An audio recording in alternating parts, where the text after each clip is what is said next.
If you've been looking for a way to turn off spam filtering in Yahoo Mail, here's the important thing to know right away. Yahoo Mail does not offer a direct setting that completely disables its spam filter. So instead of turning it off entirely, the best method is to train Yahoo Mail so it stops sending important messages to spam. In this video, I'll show you the simplest and most effective way to do that, step by step. If this tutorial helps you, go ahead and hit like, and make sure you subscribe for more quick tech guides just like this. All right, let's get into it. First, open Yahoo Mail in your browser and sign in to your account. Once you're inside your inbox, look over to the left-hand menu and find the Spam folder.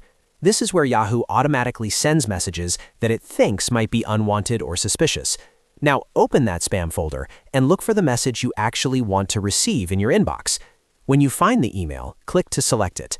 After that, look for the Not Spam button at the top of the email view. This is the key step. When you click Not Spam, you're telling Yahoo Mail that this message is safe and should not be treated as junk. In many cases, Yahoo will move that email back to your inbox immediately. What's even more important is that this action helps train Yahoo Mail for the future.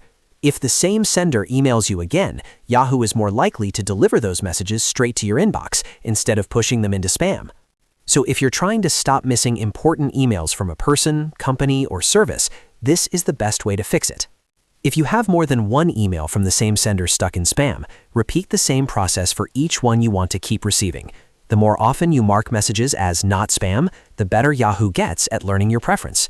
It's also a good idea to regularly check your spam folder, especially if you're expecting a password reset, a verification code, an invoice, or any important account email.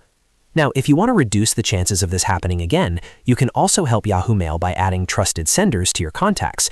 While that doesn't fully disable spam filtering, it can improve delivery for messages you care about. You should also make sure you're not accidentally marking important mail as spam yourself, because that can make the filtering more aggressive over time. So to recap, there is no direct off switch for Yahoo spam filtering, but the safest and most effective workaround is to open the spam folder, select the message, and click Not Spam. That tells Yahoo Mail what you want to see in your inbox and helps improve future delivery. If this video helped you, please give it a like and subscribe for more simple tutorials. And if you're still having trouble with Yahoo Mail filtering important emails, check the description for more tips and related guides. Thanks for watching, and I'll see you in the next one.